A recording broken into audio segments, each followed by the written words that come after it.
Whenever you attend a film festival, you're bound to miss some of the films you want to check it out, but tomorrow on Netflix, one of the films I missed last year at the London Film Festival finally drops. This is my review of Munich, The Edge of War.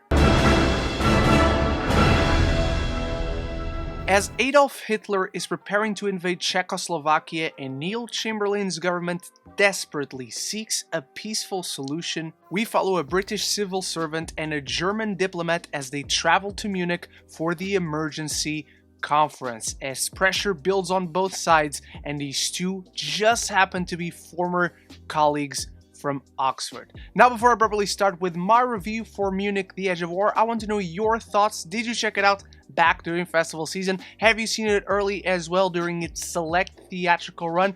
Drop it all down below, anything and everything. Just start the conversation, because it's always the most important part. And if you like movies and TV, this is the place to be, so consider clicking that subscribe button so you don't miss any future conversation on your favorite movies and TV.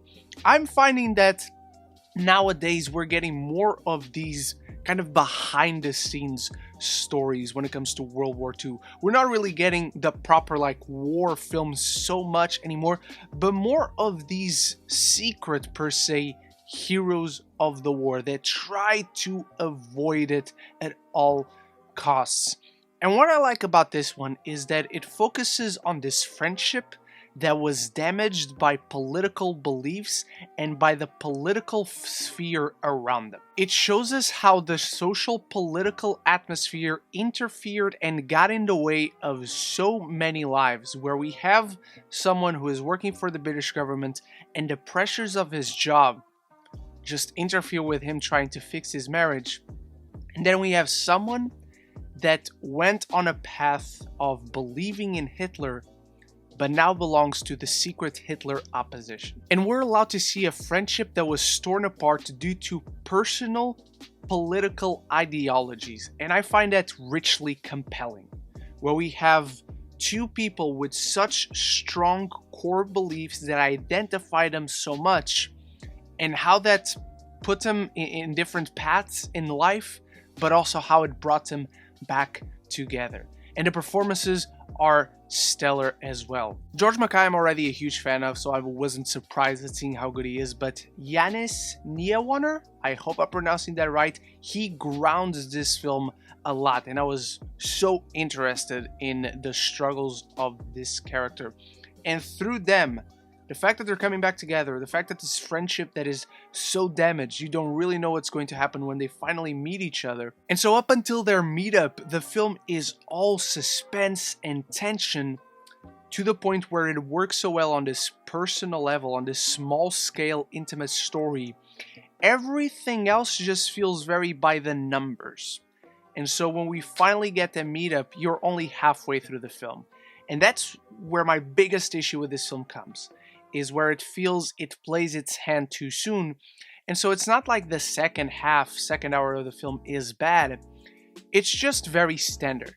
It's just very effectively done, compellingly told, but nothing too surprising, nothing too fresh, nothing too new that we haven't seen before, especially since now we get all these stories about all these secret spies and people who weren't necessarily famous during the war, but that played integral parts, turns out. I think Munich, The Edge of War works as a compelling drama about a damaged friendship being rectified and two friends from long ago being brought back together. On the whole, it just feels like nothing is resolved given the time frame of this film. It feels very much like you should watch this one with a great companion piece like Dunkirk, or like The Darkest Tower, or so many war films where you actually get a resolution to the war, to the important parts they played. It's a compelling story about friendship, but it's just a very standard war drama. And so because of that, it never quite gets to be a great film, but it always feels like a compelling, gripping thriller. I'm giving Munich, The Edge of War, a B.